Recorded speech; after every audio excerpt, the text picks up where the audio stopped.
अंतरिम बजट पर बात करने के लिए इस वक्त हमारे साथ जुड़ रहे हैं केंद्रीय मंत्री और असम के पूर्व मुख्यमंत्री सर्बानंद सोनोवाल। सर, कैसा रहा ये अंतरिम बजट और आम लोगों के लिए क्या संदेश है?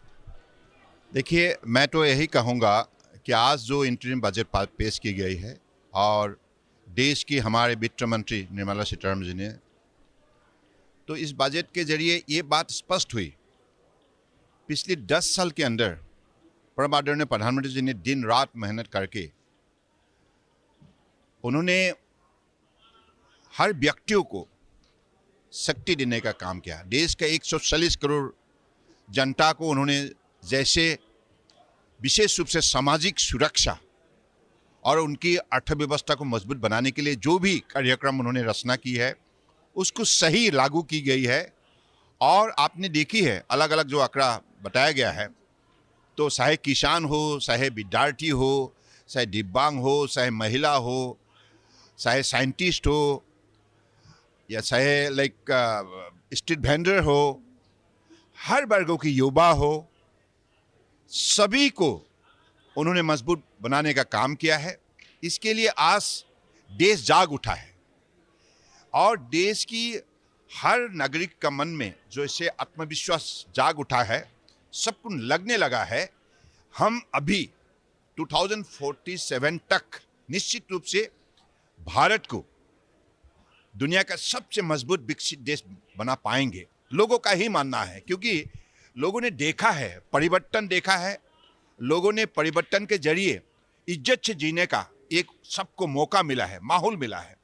ये पहले थे नहीं। कांग्रेस का कार्यकाल में कितनी घोटाला, दुर्नीति, भ्रष्टाचार से सारे देश को कमजोर किया था और देश का नागरिक बहुत निराश हो गए थे और सारे देश को अंधकार में उन्होंने ढकेल दिया था। लेकिन आज परम आदरणीय प्रधानमंत्री ने देश को रोशनी दिया, देश को उम्मीद जगाया और देश को सुरक्षित किया।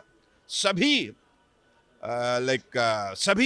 वर्गों की लोगों को जिस हिसाब से उन्होंने शक्ति दिया है, इसके वजह से आज मुझे लगता है कि देशवासी भी खुश है और देश का हर काम जो भी मोदी जी ने जो गारंटी दी थी, हर गारंटी को उन्होंने फुलफिल किया है, हर गारंटी को। सर, अगर मैं इंफ्रास्ट्रक्चर की बात करूं तो इस बार के बजट में खास तौर से इंफ्रास्ट्रक्चर, यहाँ तक कि आपके पोर्ट्स पर को लेकर के भी कई प्रावधान रखे गए हैं। इसका क्या संदेश है, क्या आगे विजन है गवर्नमेंट का, अगर आप हमारे साथ में शेयर कर सके सर?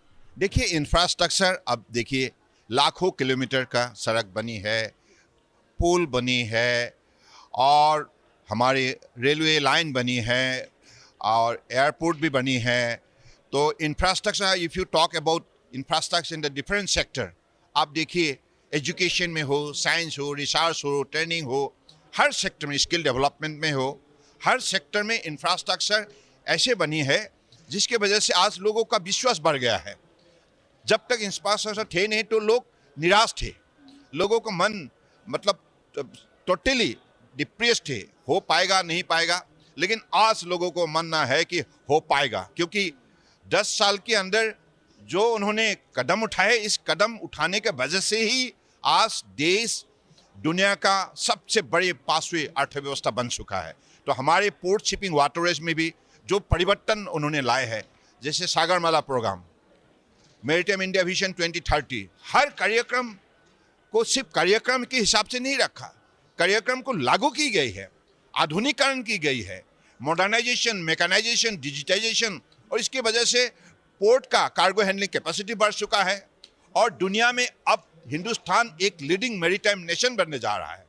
और इसी हिंदुस्तान में आज मोदी जी ने जो हमारे अमृतकाल का जो भी उन्होंने ये विजन लॉन्च की है, तो 2047 का विजन, उस विजन के जरिए ये बात स्पष्ट किया है अगले दिनों में इसी सेक्टर को और भी आगे बढ़ाने के लिए 80 लाख करोड़ का इन्वेस्ट किया जाएगा। और आपने देखा है मुंबई में 3 दिन का कार्यक्रम में 10 लाख करोड़ का निवेश का हमें कमिटमेंट मिली है, 307 MOU हुई है। तो इससे आप ये स्पष्ट कर सकते हैं कि जो मोदी जी कहते हैं उसको निष्ठापूर्वक पालन करते हैं और इसकी वजह से देश की जनता की जो मन में उन पर जो विश्वास पैदा हुई है, वो ये विश्वास अब मतलब अगले दिनों में और भी बढ़ेगा। सर एक बात और मैं आपसे समझना चाह रही हूँ, क्योंकि कई कैबिनेट बैठक में इस पर बातचीत होती होगी। जब आज बजट के बाद देश के प्रधानमंत्री सामने आए तो उन्होंने कहा कि इस बार के बजट में आप लोग ध्यान दीजिए कि हमने इनोवेशन में बहुत ज़्यादा खर्च करना चाहा है, हमने सबसे ज़्यादा बजट जो है वो स्टार्टअप्स को अलॉट किए। सर ये क्या विजन है, मतलब प्रधानमंत्री की बातों से आपको क्या लगता है कि इस तरफ क्या सोच है? नहीं, नई पीढ़ी और जनता को भी ये बात उन्होंने ये संदेश दी है कि अगर देश को आगे बढ़ाना है, दुनिया का सबसे शक्तिशाली विकसित देश भारत को बनना है, तो हर सेक्टर में भारत को अपना काबिलियत दिखाना होगा, शक्ति दिखाना होगा। क्योंकि ये 21वीं शादी है, टेक्नोलॉजी का है, इनोवेशन का, आर्टिफिशियल इंटेलिजेंस का है। इन चीज़ों को महत्व देना ही होगा। इन चीज़ों को अगर महत्व नहीं दिया, आप पीछे रह जाएंगे।